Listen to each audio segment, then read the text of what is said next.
क्या आपने कभी सोचा है कि ऐसा क्यों होता है कि एक छोटे से बच्चे को कोई बड़ी सी बीमारी हो जाती है, कैंसर जैसी या कोई और? कोई बच्चा किसी एबनॉर्मलिटी के साथ क्यों पैदा होता है, या किसी छोटी सी बच्ची के साथ कोई अनहोनी क्यों हो जाती है?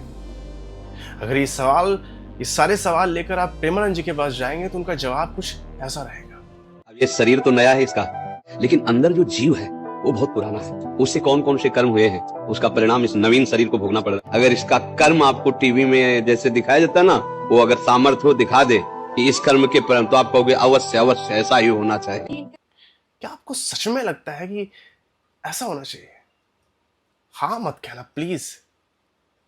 और अगर आपको लगता है, सच में ऐसा लगता है कि वो सही कह रहे हैं, तो फिर मेरे सवालों का जवाब दीजिए। क्यों किसी बच्चे को जब कोई बड़ी सी बीमारी होती है तो हम क्यों डॉक्टर से इलाज कराते हैं? उसके पिछले जन्म के कर्म है, भुगतने दो ना इसमें। क्यों कोई डॉक्टर इस दैवीय न्याय प्रणाली में बाधा डाल रहा है? क्यों उसमें हस्तक्षेप कर रहा है और पाप का भागीदार बन रहा है?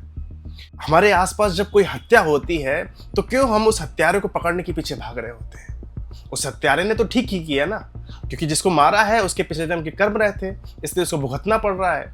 वो तो हेल्प ही कर रहा है, हत्यारा ना। क्यों जब हमारे घर पे डाका पड़ जाता है तो फिर हम क्यों शोर मचाते हैं? फिर हम क्यों शोर मचाते हैं जब किसी लड़की के साथ रेप होता है? उस रेपिस्ट ने तो सही किया, उस लड़की के पिछले जन्म के कोई कर्म रहे थे, अब इस जन्म में वो भुगत रही है।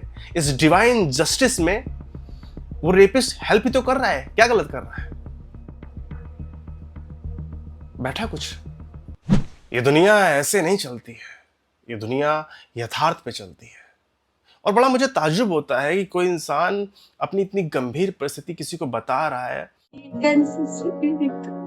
और जब उस इंसान को बदले में ऐसा जवाब मिल रहा है तो वो कन्विंस कैसे हो जा रहा है? प्रारब्ध बहुत ही स्टूपिड कॉन्सेप्ट है।